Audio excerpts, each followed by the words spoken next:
He was a big guy. A lot bigger than you. But you tell me you didn't get along?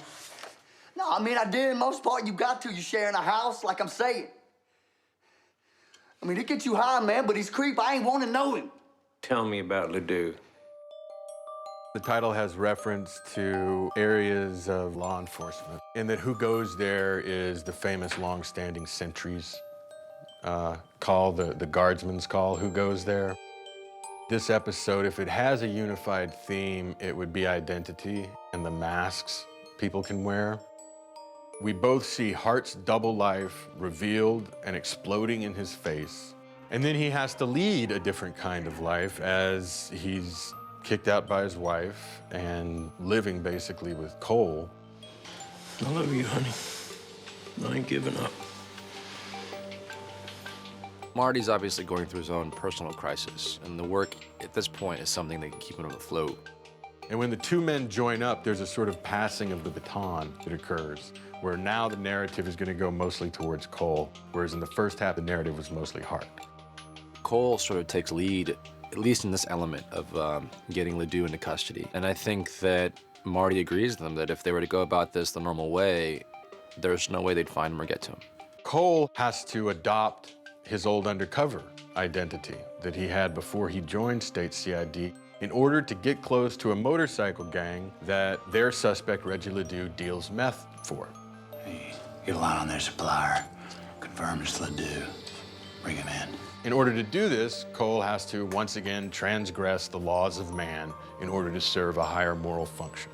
So he steals cocaine from the evidence locker, and if that looked too easy, it was that easy back then. They really should have a better system for this. So he goes along, hoping, like any decent guy in his position, to mitigate the damage and to snatch his man away as soon as he can.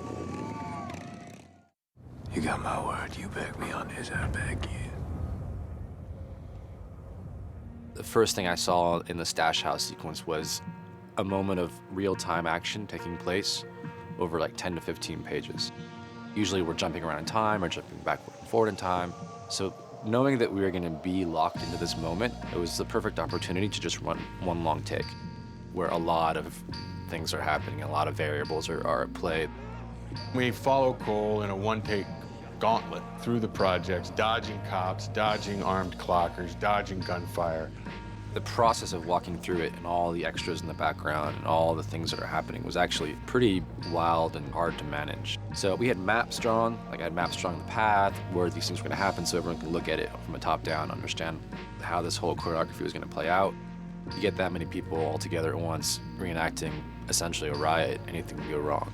Even if we already know that Cole survived because we've been seeing him in 2012 interrogations, it was extremely important that the tension is maintained throughout so that as an audience, you're able to experience whatever fear he might be having at that moment, but also experience the consequences of that decision.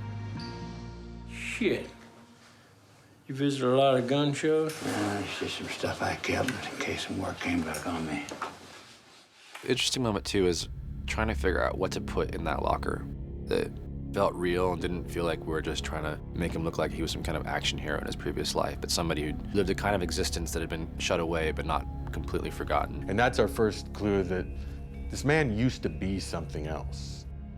In this sense, the identity we see Cole take on, in some way it's like we're seeing the man in his element for the first time. He knows he's gonna have to do drugs in order to be with these guys. They're gonna test him. They test him, so he does them. And we see how far Cole is willing to go. And so, while we did not fully catch up to the monster, we end with Hart and Cole fleeing the scene of the stash house robbery, even as the Beaumont police converge and firefight breaks out. And Cole's managed to kidnap Ginger, his contact, who is going to have to lead him to Reggie Ledoux.